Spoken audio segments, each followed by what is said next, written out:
Hi, and welcome to the OrgDev podcast. What does good OD actually look like in action? How do I build my confidence in this field? And what does it take to lead change effectively? If you've ever asked yourself these questions, then this episode is for you. Starting a career in OD isn't like stepping into a traditional profession. There's no set path, no clear-cut job descriptions that tells you exactly what to do. Instead, you find your way, sometimes by accident, sometimes with intention, and learning through experience, reflection, and the challenges you take on. Some people come into OD from HR, from consulting or psychology, and others realize that they've just been doing OD work all along without ever knowing it. But no matter how you get there, the real question is, how do you develop the mindset and skills to thrive in OD?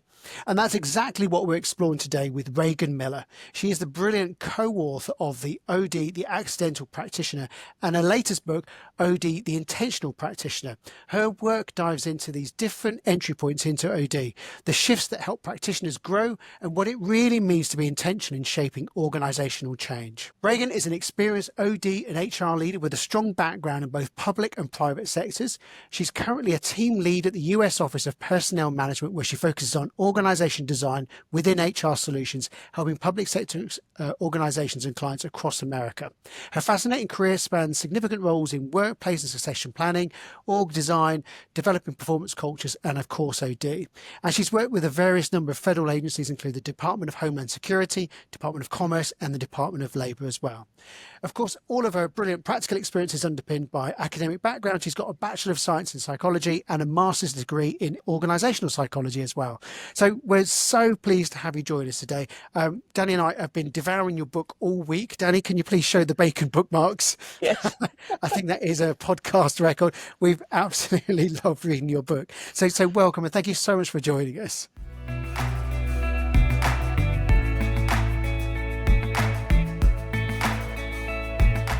So just to kick us off, just tell us a bit about the books. How did it come about? What was the kind of inspiration to start writing them?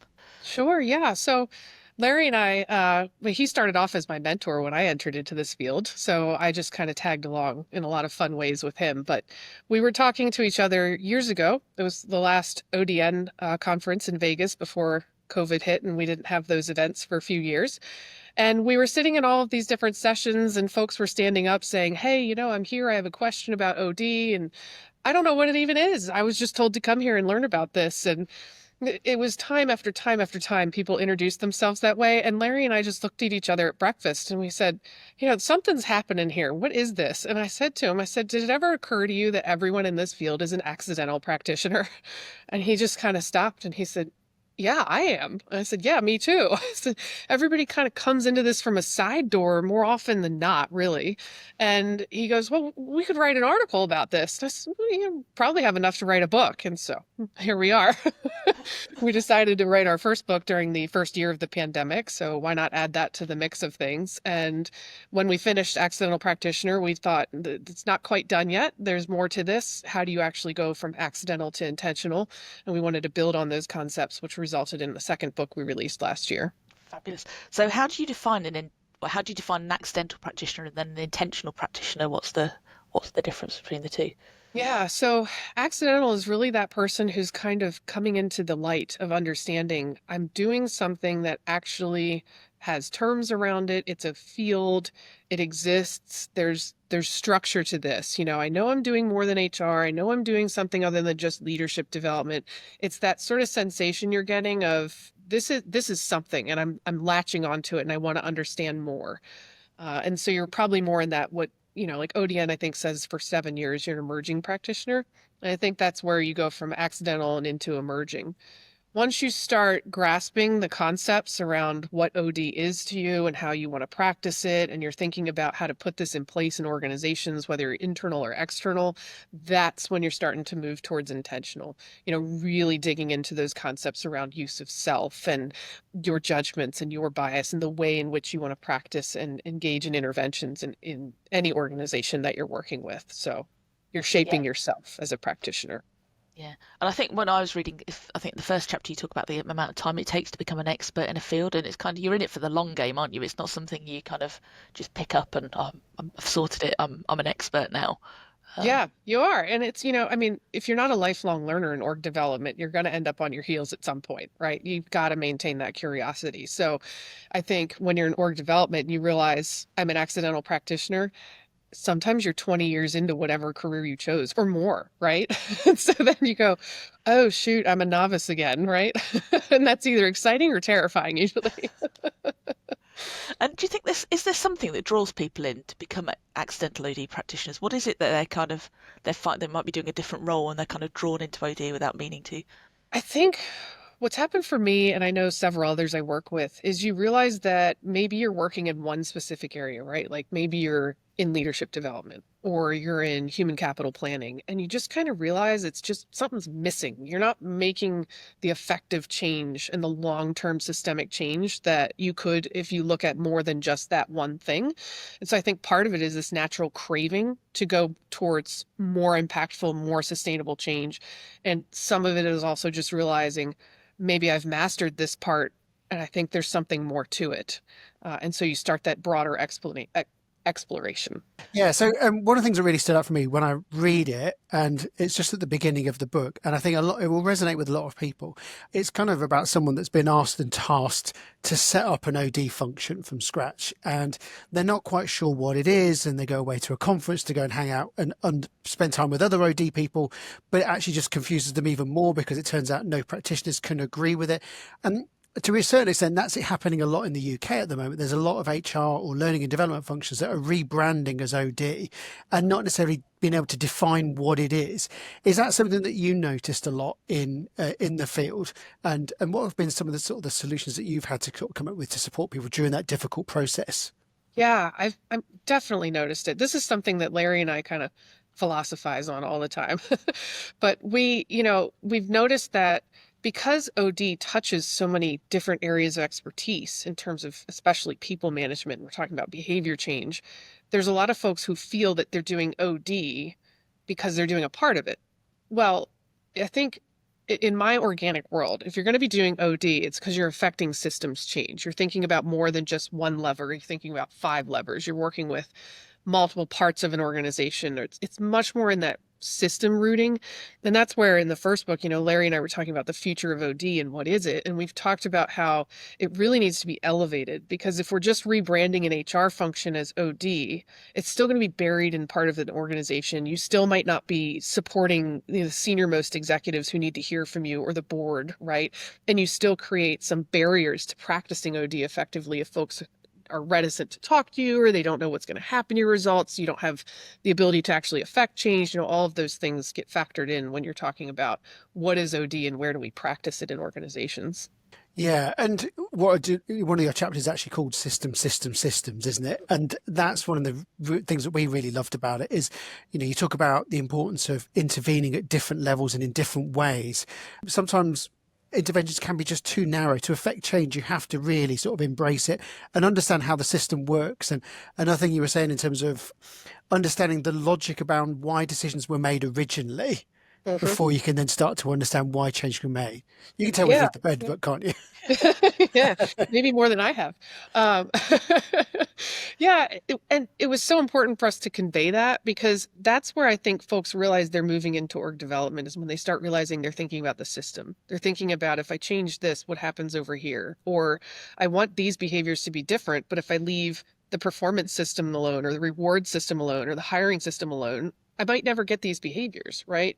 And I think therein lies another challenge with OD. Is I think the advent of dialogic OD is fantastic. I think that's a great tool in our field. And we actually had folks who we asked, for input on our books before they were published, and they said, oh, it's too diagnostic. We much more in the dialogic camp and things like that. And I think there's room for both, because if you skip that root cause and you skip that deeper understanding, you just risk slapping a Band-Aid onto something that's really not correcting a systemic issue that's deeply rooted.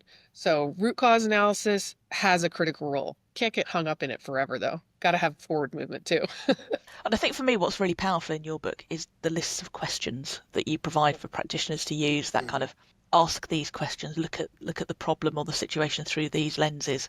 And there's lots of that in the book, isn't there? Yeah, there is. And that was really important for us to include because we didn't, you don't get skillful just from reading, right? You have to actually start applying. So we said, what are we doing writing a book about how to be skillful? Because you're not going to be skillful because you read it. So for us, that's why you see the whole chapter on case studies in the second book, and we've got cases sprinkled throughout in there in addition to the first book, because those reinforce they're real life scenarios. They're things that either Larry or both of us have faced. And if you start asking yourself questions and training on these cases, then you're starting to think like a practitioner without having to stand in a room and worry about, oh, what if I ask the wrong question, or what if I say the wrong thing when I'm standing here? But the questions you've put in there as well, what the audience hopefully can take away from it is that the questions do a lot of things. So the questions invite you to take different perspectives. It invites you to think about, is your solution in the short term, but what's the implication long term? And then you invite us to think about what are the other options that, what the upsides and downs. The questions are really good because they actually make you think about what's going to happen as a result of this, don't they?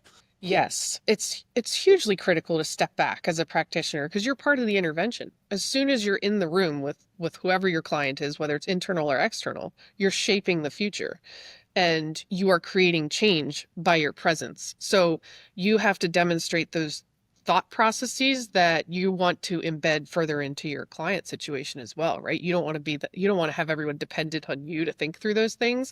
But if you can ask those questions yourself of the client, you're helping them get smart and you're helping yourself get smart to better facilitate change in the organization. Regan, you are a practitioner in your own right, as well as an author. What was your journey into OD? Like, how did you find it, or did it find you? Oh, that's a fair question. I think it was a little bit of both. I picked IO psychology as my master's program because I always had this fascination with how people and organizations work. There was always an importance to that to me. I mean, first off, I grew up swearing I was going to be a teacher. So there was always this humanistic interest, I think, in my world. But I realized I wanted to be in business. So that's where it started. And I had, of course, learned some of the basic concept of OD at that point. But over the course of my career, I just started saying yes to different things. When I was hired into government, I was working in more of a staffing office that was building out how do we consult in strategic human capital areas. And we started saying yes to, can you train folks on strategic interviewing? Can you go out and look at our workforce planning? Can you help us build a succession plan? And so I did those things. And then I switched more into a policy posture when I switched over to the DoD agencies and thinking about, okay, broadly, if we have this human capital policy, what does it do at the implementation level? And so as you start practicing those things like I did, and I kept moving through it, I ended up getting back to projects where clients were saying, we don't have enough people, or something just isn't working, right? We have turnover. We have resource needs that we can't seem to meet through staffing or development. And how do I allocate my precious time and money to create an organization that's functional? And as I was doing those projects, of course, sure, we'll start with, I don't have enough people as the problem statement, but I could tell you need 50 people all day, every day. And that still doesn't solve your problems because you still don't have efficient processes. You're still not hiring the right skills. You still have upskilling needs. All of the things, right? So I just refused to take the singular lens on, okay, let's answer the first question that the client had and we'll just call it that, right? How easy that would be. So as I did that, we just kept getting bigger projects where at one point where I was introduced to Larry, we just had a senior executive who said, yes, I need to change the system, but I'm taking over this organization because it's got some systemic challenges with people management and our leadership skills. And that was my very first intro to formal org development as a practice. And I just latched on ever since. And it's been 9 years ago now. And you're touching on something that a lot of OD practitioners come up against, which is they're brought in and the problem is kind of defined to them in a particular way. Often it's event driven, or like it's just a very sort of a one-dimensional way of looking. How do you get people that maybe don't get challenged that often, and you're coming back and saying, well, actually, it's a bit more complicated and you might be actually part of the problem? Like, how do you go about doing that? Yeah. Larry is famous for telling leaders, you're part of the problem, but you're also part of the solution. And I used to think, how does he get away with that? But it works. It works. It clicks with leaders I'm going to because write that down. they get to take some ownership. Yeah. Yeah. That's one of our, I think, just key wisdom bits to take forward. Look, nobody, for the most part, will call and say, I need org design or I need org development, right? They're not thinking in that broad perspective because anyone who calls you as a leader has had time to observe their scenario and they're thinking of the solutions they know within their control, right? And so if they're calling for help with that solution, they've already identified something's going on. I think it's incumbent upon the practitioner to say, okay, we have a problem we're reacting to, but we need to flip this script and be a bit more proactive to say, yes, let's react to this.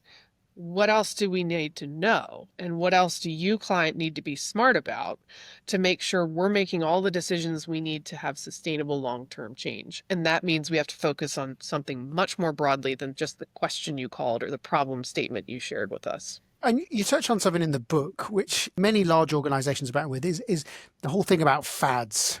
And you name some of them, which I think we're all quite familiar with. And you have to buy the book to understand the chapter. But you kind of name it. And that is a thing, isn't it? And employees that have been there some time will see fads come and go. And there's a lot of energy and political and social capital invested in them. And then they just don't work out. And you kind of sort of say that a lot of those kind of fads are raced around motivation. But the ones that really move the dial are the ones that actually get in and look at the processes. Can you just tell us a little bit more? Because that's something that felt quite important for you to put into the book. Yeah, it's man, fads are great. They make you feel good. You go to a good training and you walk away and you're like, yeah, I'll never forget. I had a class on conflict resolutions. And someone says, oh, the instructor goes, when you leave this class, don't go, I know how to have a difficult conversation with you, spouse. I had class today, right? Don't take it home and say to your spouse, we can have a difficult conversation. I know how to do it. And if you think about it, right, she's saying it in jest, but you don't do that in an organization either. You don't leave class and the next day go, I just learned how to have a difficult conversation with you, right? And so the challenge with the fad and the idea that I can go to a training or I can sit through a lecture or I can go to this energizing event and suddenly it translates to behavior change, that's really short-sighted, right? We have to have reinforcers. We have to have a system that supports the change. We have to say we're devoting the resources to that. This is more than just an event, right? That's the other differentiator for org development as a practitioner is you're looking at things much more broadly than I'm going to do a training, I'm going to do a workshop, I'm going to host this particular key event, and all of a sudden we're going to cure what ails us, right?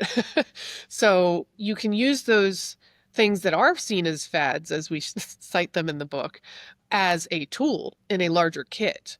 But if you fail to use it as just a tool and reinforce how that actually can push you towards change in a future, then you just get a fad and then it becomes flavor of the month. And then the next time you have your next training or fad, the whole room goes, here we go again. Yeah. And again, another thing that we sort of see in organizations is that these initiatives, but just by the time they start to bear fruit, like the context has shifted and other priorities and the conditions that were in place when this was initially set up. So they move away from it and then they don't reap the benefits of it. Like what can practitioners do to keep their initiatives focused and centered and, the senior leaders still paying attention and resource on there as well? Yeah, I think that's one of the biggest challenges. It's an excellent question because one of the biggest challenges is things will lose steam.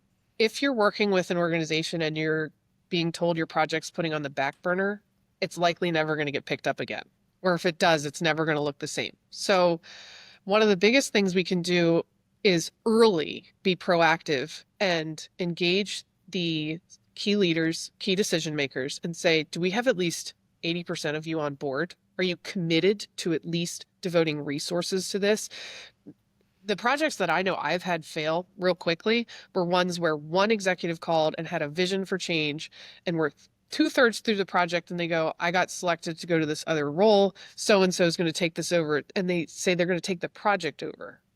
And it's just key terms, right? It was a project. It was never a systemic change initiative. It was never we're trying to actually reshape the organization and how we behave. It was referred to as a project and it was X person's going to take it over, not this person buys into my vision and they're going to take it forward and they're ready to partner with you. None of that. So absolutely, you have to get much more engaged early to set the stage to say, I'm not the change agent organization and leaders, you are. And if you're not committed, this is high risk for failure. The other thing I wanted to ask you about was you have a chapter around proactive and reactive organisations.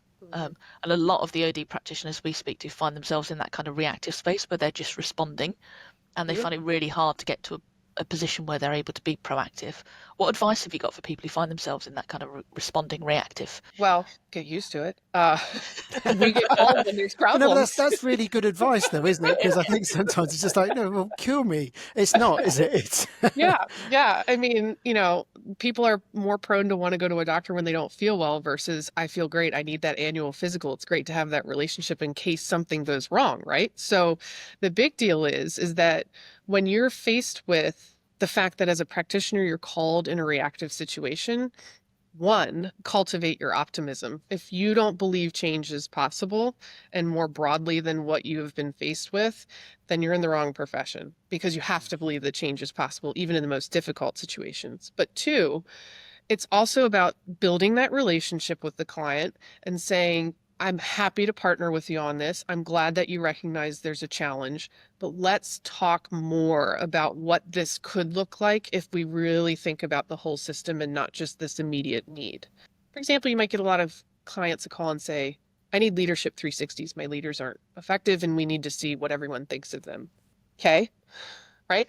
Problem, symptom, solution, need assessments. Okay, well, so if you get that call as a practitioner, because that's something you do, right? Then it's okay, well, let's talk more about this. What's going on that even said leadership's a problem? What do you know now? Where have you gotten your data from? Okay, if you had a future state that was ideal, what would that look like? Let's talk about that a little bit. Let's find the early delta. Okay, how many other people believe there's this problem? And just get really curious and start building that curiosity in the client as well. And think more deeply about what was just shared with you than just, oh, hey, I need leadership 360s. And once I have that information, we'll be better. What do you love most about the work that you do, working in OD? What really gives you joy and excites you? I love being in a room when the light bulb goes off. I love when you watch leaders believe that the change is possible, when you watch them click in and say, yeah, I have been part of this problem, but we're going to move this forward. So often organizations try change, right? They get the fads, they get the flavor of the month, and, you get a new leader and they're going to come in and change everything. And, we create this environment where, if we use the term right, change fatigue, and people just stop buying into it. Yeah, all right, we'll just put energy toward this for now.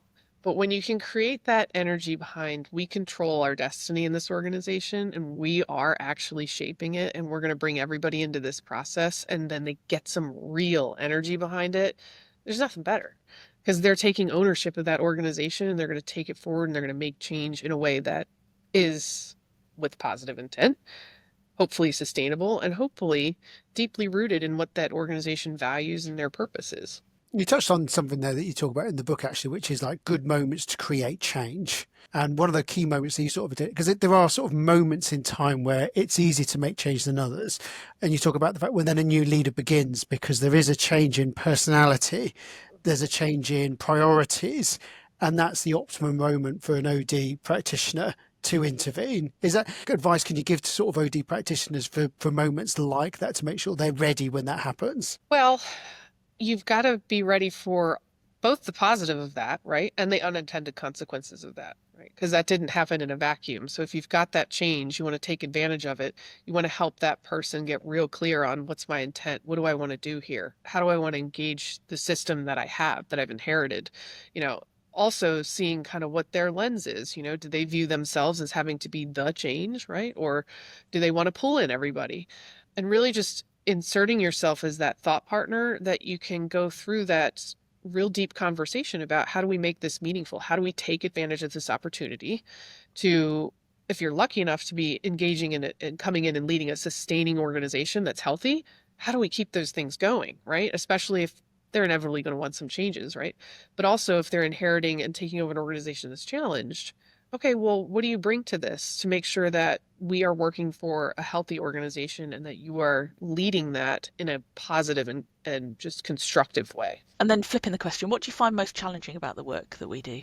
Oh, it can be exhausting, right? I said you got to cultivate that optimism, right? But there are some times where you're working with an organization and you might have people who are cynics about your whole effort and they are in a position where they can really subvert what you're trying to accomplish. And that can really drag you down. That can really, as a practitioner, it can feel defeating because it's like, come on, like, we're trying to do good. I'm here for good reasons. And that's where, one, it's helpful to have a community around yourself as a practitioner, bounce ideas with someone, just share, I'm really feeling dragged down by this. I'm trying to help and I feel like I can't help. Also, remember that's all part of the diagnostic. What you're feeling and sensing guaranteed is happening in the client system. And sometimes that's a precipitant for change, right? Sometimes if you're recognizing, especially that an individual is dragging the whole effort backwards, the conversation is, in order to change people, do we have to change people and make sure we have the right people in the room that want to lead this change forward? And I think one of the other things you talk about in the book is kind of dealing with emotions first, being aware of the emotions going on and tackling that first before you kind of go to the logic and the Yeah. rational solution. Yeah. Emotions are a great data point, and you're going to have them long before you have a rational thought. My goodness, right? Like it's, and this is an activity Larry and I do with practitioners. We'll do it with clients, is just helping folks articulate what their emotion is, right? So often you say, how are you? Okay, I'm fine. It's, all good. Well, none of those are really emotions. And so as a practitioner, you have to get really in tune with what are terms that I use to describe my emotionality. And if I'm feeling it and I can name it, can I name it for what I'm seeing in the room? And can I ask these people in the room with me to name it? Because if you can't name the emotion, then we're missing a really critical data point that can be used for driving all sorts of conversations. Emotions are kind of, oh, we don't do that. And it's not for the Yeah. workplace. We don't deal with emotions, but they're there, aren't they? Just They are. unacknowledged. Yeah. Yeah. Yeah. We want to just put them aside. People get angry or people get frustrated or someone gets excited and everyone's like, why are you excited about this? That's a fad, right? But, excitement is saying, I'm interested, right? I'm optimistic. I want to engage in this. Anger and frustration, well, maybe we haven't found the root cause yet. And if we just say, hey, I'm hearing this anger, that's what it sounds like to me. Someone might sit back and go, well, I'm actually not angry. I'm just really passionate about this. Here's what's been nagging me, right? And you might actually get some more information if you just put a name to it and let someone then further articulate what they're thinking. That's really interesting, isn't it? Because I think in my experience anyway, so at senior leadership level, a lot of senior leaders suppress their emotions. They may be feeling very emotional, so they may be feeling very anxious, and you can tell the behavioural tells, but they wouldn't necessarily name it.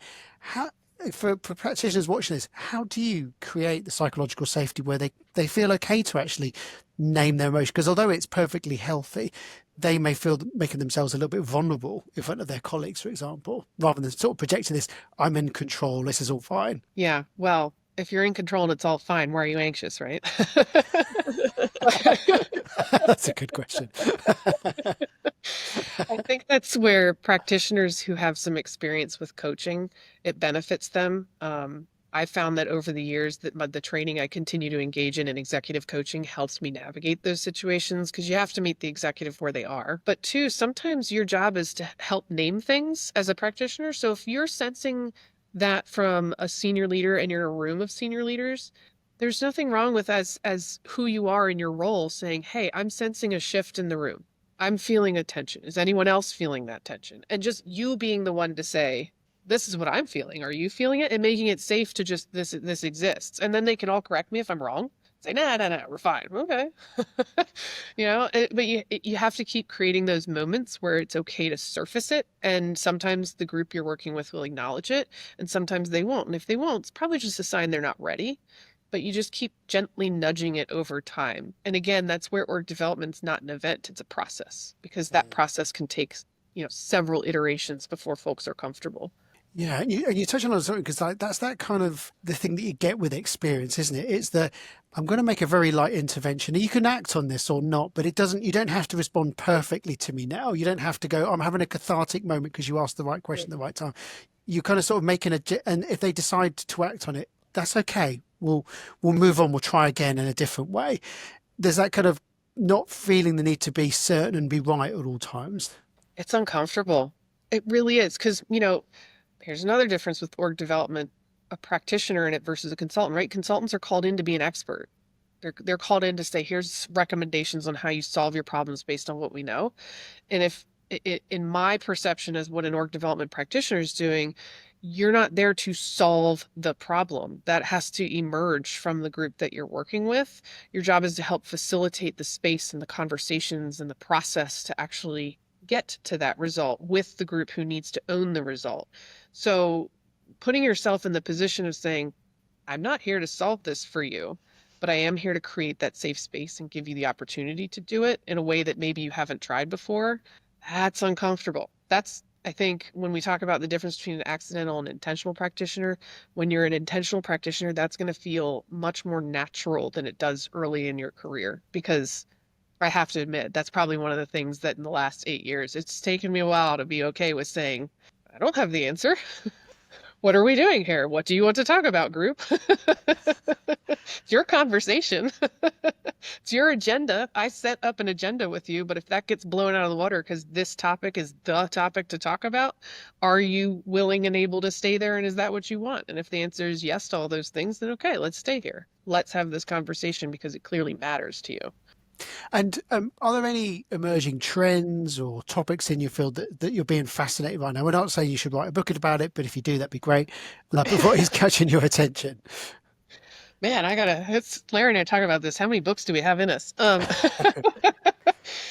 think there's a few things. I think one that we've been musing on is how can academia help create more skillful practitioners, right? I think there's still value in formal programs that study org development. I think there's a case for every MBA program should have an org development foundational course at minimum in it. I think there's space to talk about what this looks like so it's more rooted in how we think about business. And I also am really interested in the idea of more effectively and more intentionally merging org development and org design conceptually.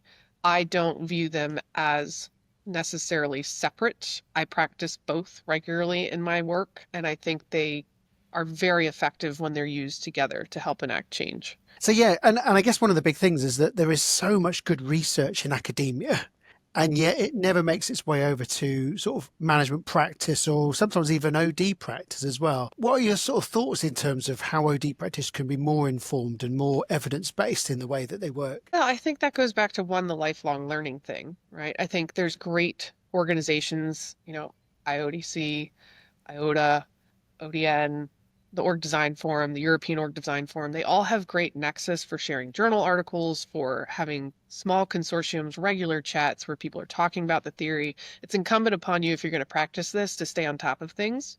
But I think the other side of this is, I found it really entertaining. The Economist had an article not long ago about just how inaccessible the language in academic research has become. Like, people cannot read it and interpret it very well. And that's so unfortunate because it just diminishes the amount of people that are going to find it valuable. So I think for us, it's incumbent to look at this research and find ways to apply it. What does this look like if I'm practicing? How do I change the language about it to resonate with the client? And all of your clients are going to be different, but business speak has its own sort of linguistic tools to it. So taking what a CEO would say, what you hear them say about their business, and linking it back to what you've read in the articles is how you're going to make that connection and how to take research and apply it. I didn't realize I was interested and able in practicing process consulting, Shine's process consulting, until I read his book probably 3 years after training with Larry. And I was like, oh, it's okay. I've heard all this before. But I was so I'm hearing doing it it the right in way. his terms, and it was just kind of putting it together. I think that's the other thing, right? You're gonna read something, you're gonna practice it, and you need to go back and read it later and reinforce kind of what that linkage looks like. Yeah, I think that's really true. I think I go back and read books and you just consume them in a really different way, the kind of the more experiences you've had. So yeah, with you on that. If you look back at your career so far, what are some of the biggest lessons you've learned that you'd share with others? I would say one of them is just, it's uncomfortable. You have to be comfortable with being uncomfortable. You're going to have moments where you feel like you responded wrong. I did. And you're going to have moments where you feel like I could have done things differently and that project would have been more successful. right? And just honoring that, it's okay that that's going to happen. As we know from the research, right? 70% of parts of change efforts fail. That's the famous statistic. And it's just the reality. And it's not always, you don't have to own that as the practitioner. I think the other lesson over time has really been to continue to be curious and to continue to engage with so many people in the field, because for every practitioner, there's a way to practice OD. It's part of the magic of this field is we each are our own practitioner and we take our own lens on it and we work with our clients in our own way. And there's always something to learn when you're talking with the community. So go out and meet people, get a mentor, ask someone what they did with a client. Say, I've got a situation. Can I bounce it off of you? And just learn from doing, and don't be afraid to step out there, because sometimes I was afraid to step out and I was hesitant. And, Larry just kind of put his boot and said, off you go. You're going to facilitate this part of the session. I went, okay, this is terrifying. Uh, but I did. And then the bonus to him being my mentor is then we would say, we go to a break, right? We go to lunch or whatever. And then we'd sit down and he'd say, okay, are you ready for some feedback? Then I'd get feedback. And it was always gentle and provided in a very kind way. And it was helpful and it was constructive. And then he would ask, what did you observe in the room? And then we talk about what we would see. So I was constantly getting that reinforcement from live practice. So I think biggest thing I would tell anyone is if you think you're doing it, you probably are, and just get out there and do it more. You talk about facilitation in the book as well, and it's something that we really strongly believe that it's probably one of the most important skills to have in an organization for HR practitioners, but for leaders as well. Yeah. What is an optimal way for people to learn that skill? Is it a learning by doing approach? Like, what is a good way, particularly people that may find it a little bit intimidating and, not know how to start? Yeah. That's I mean, you kind of got to decide what you're comfortable with, right? But I learned on the job a lot just from just saying yes to go out and volunteer and sit with someone on a workshop, be a secondary person, just get out and start getting immersed in it and then start feeling more comfortable. I could do that. That's an interesting activity. Take that forward. But I think there's some excellent programs out there for folks who want to learn facilitation. It's like ATD has programs. I think there's things through SHRM. I actually am currently participating in the course hosted by Voltage Control. And it's been just enriching to be in this environment with 20 other people who are in the facilitation space and practicing and learning and, just building our own mural boards. How do we want to facilitate events? And I think you got to kind of pick, but facilitation again is one of those. The only way you're going to get better about it is to do it and find opportunities to do it, whether it's in a professional space or volunteering or at your church or, whatever it is, get out there and do it. Yeah. And like the question I want to ask is like, how do you invest in your own learning depth? So you're still going back to school now and doing more training on top of it. What else do you do to stay on top of it? Besides writing a book and everything else as well. Podcasts. I do podcasts. I'm always reading. I have a stack of probably 8 books, quite frankly. I do like to participate in the conversations, like the Org Design Forum has coffee and convos once a month. So as long as I have capacity, I sit in those because it's great to interact. And even in my own organization, I established a monthly, what we call a tech talk. And we just get our team together because we're all in this space. And once a month, we have whatever topic we need to focus on for our team development. And it's a safe space for, that kind of questioning of what are we doing? What do I need to do? What's going on with our clients? And, it's immediately applicable because we're taking it back to the work and we're able to say, oh, maybe we need to research more or build a method or whatever it is, but gives us that sort of collective support. But that's beauty of my role in that leadership space of I get to learn from 10 people that I get to work with also. Fabulous. So obviously, we'd recommend highly both your books. Are there any other books that have kind of had a real impact on your practice? Books or podcasts or anything else that have had a real impact on your practice? There's just stacks upon stacks. It depends on what you're, trying to accomplish, right?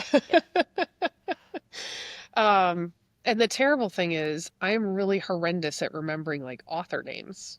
I'll read a book and I'll just go, that was good. I like that. Like, for example, I'm thinking there's a book called The Systems Thinker, and that author is just out the door right now. But I think it's a fascinating book because to be a good practitioner, you need to be a systems thinker, to have a book that's just talking about that, right? I love the book Presence by Peter Senge. It's more philosophical about how are we present in the space in which we're working in. I think That's excellent. Richard Boyatzis has books about change and positive psychology that I think are fantastic. And that's where I think continuing my education and coaching has helped because I'm currently in positive psych and well-being class, and just taking those nuggets and putting them into the org development space is also helpful. There's so many books. I should. And so little time. It's so little time. I know. It's like I constantly, my little cart is just full, and I'm like, I'll get to it eventually. Brilliant. And last question from us, like, what's one piece of advice you would want to give to someone who finds themselves as an accidental OD practitioner? How can they become more intentional in their work? Well, the first step is to recognize what you are, right? So if you've said, hey, I'm an OD accidental practitioner and this is the space, you have to make a choice. It's a decision point. Do I want to be in this space or not? Some people, I think it's very good to say, this is not the space I want to play in. I much prefer doing my focused area. And that is a service to both yourself and any potential client. So I encourage folks to really think about if this is a field they want to pursue.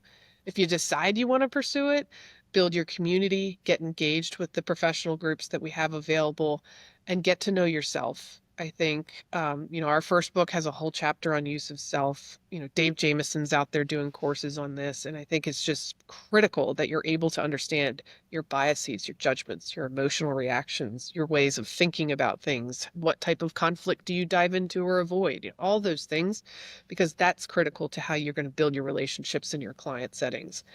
The field has oodles of things written about models, methods, interventions, tools you can use to kind of make change effective in an organization. You can go get any number of change management certifications. They can all be of value and they're all accessible to you, but invest in yourself as a person and a practitioner, because if you know yourself, the technical things will fall into place as you continue to learn. I have to ask you a question because I'm going to regret it afterwards, because you mentioned the word models and I picked this book up thinking, right, there's going to be a ton of models in here. And there's two. You took a very provocative stance on models. What drove that? Well, go to any org development practitioner book of any kind and look at how many models are referenced in there. You don't need us to talk about models. That was not the intent of our books, because that exists. The research exists in other books. The models exist in other books. What we wanted to do and accomplish in these writings is challenge people to think about how it applies. Models are just a construct. It's a way in which we can think about something. One model works for you, makes no sense to someone else, and vice versa. So you want to have a sort of compendium of models that you think are comfortable for you to talk about and use and apply. Pick the one that resonates with your client, if you even need one, and build your own language around how you want to practice this so that you can show up authentically when you're doing it. You don't need our models to be an authentic practitioner. Yeah, because sometimes that can be a trap that some practitioners fall into, is we get overly attached to our models, don't we? It's like it must be this particular way, but it's about what the client needs and meeting them where they are, aren't they? Some people aren't conceptual thinkers and don't necessarily see a model, and they just want to know what's the next step to better. Yeah. It's just like saying I love when a job announcement will say you must have ProSci certification. No offense to ProSci at all, right? Certifications would be great. You have something to work with. But is that the only one you're going to let me work with? Because what if that doesn't make sense to a client? There's Cotter, there's McKinsey 7S, there's, and. But, constraining ourselves to a particular way of doing any work is risky, because then we might not take the time to really get to know the client in the way they need to be known and heard in order to really feel confident they can make change. And then just one last question for me, because you just mentioned it, which is about that whole journey of self-awareness. And sometimes that's an overlooked piece, but you can't overlook it. It's part of the process of becoming an OD practitioner, is that sort of self-awareness. And it is potentially quite an uncomfortable process, isn't it? Because it can be discombobulating. Like, you learn about yourself in different ways and how you respond and what drives your behavior. That's part of the ride, isn't it? Would you say, or are there shortcuts past that? There's no shortcut. You got to put down the phone. You got to stop looking at your Netflix shows. You got to just relax, and you got to sit with yourself sometimes and be uncomfortable. If you're standing in a room facilitating and you get uncomfortable, you have to recognize why you're uncomfortable. Is it something someone said? Is it the tenor of the room? Is it something you said? Because you can't identify that, you're not going to facilitate your way out of it, right? So you've got to take time to understand yourself in order to be able to react around others in a way that's helpful and constructive. Brilliant. Well, I was just going to say a huge thank you. Really enjoyed the process. We're so glad you agreed to come on because it gave us a brilliant excuse to read your books. They're really good, and we really want to make sure that we get them into the hands of people that are at different stages. So whether you're an accidental practitioner and you're just suddenly discovering it, a lot of the guests that we've had on have actually described themselves as accidental practitioners. Maybe they're doing HR business partnering in a certain way, but they're dissatisfied with how things are. So that's a great book. And the intentional one, where you're trying to set a function up, and you don't want it to be L&D plus, you want it to be OD as well. How can people follow your work or keep up to date with your latest thinking, or even just access your books as well? Yeah, books are available on all the major platforms. So wherever you'd like to order it from, they are there. No audio books because Larry and I just haven't recorded them. But yeah, widely available on regular websites like Amazon and Barnes & Noble. And then you can find both of us on LinkedIn. And then that's where we'll also post. So Larry and I like to host workshops here and there. You can find us at we'll be doing a workshop at the ISODC conference at Sacred Heart University in May. So we're going to get out there and we're going to do what we can to build these opportunities to be more skillful practitioners and work with all sorts of different folks in the field. It's brilliant. Thank you. And Danny, what are you taking away from the conversation and the book? So much. I think people are really going to enjoy this episode. I love what you said about organisation development being a process, not an event. So I think having that in mind will set people in really good stead. The importance of kind of looking at the system and not just kind of single parts of it, equally important. And the thing you said about leaders, having the confidence to say to leaders, you're part of the problem, but you're also part of the solution. So. Yeah, you've taken some of mine there, actually. If I could add anything, it was, I think it's just reminding us the power of fads and what they do and how they galvanize us, and making sure that we take a critical eye on them, and making sure that if we're going to invest so much organizational capital in this, that we're really doing it in the right way for the right reasons with the right support. And I really love what you were saying in terms of how you sort of intervene in a room and say, like, without going straight for the jugular, like saying, I'm noticing there's a change in the mood in the room, for example, and finding ways for people to then start to say, and for them to come from them, so they feel a sense of ownership around it too. So I've loved it. It's been a brilliant conversation. It's been really, really good. We really recommend your book really strongly. Thank you so much for your time. And we'd love you to, when you think of your next book, if you can come back on, please, if that's okay. I'd be happy to once we get that pen to paper, if you will. We've got some ideas for you. Brilliant. Yeah. Thank you so much, Regan. It's been brilliant. Thank you.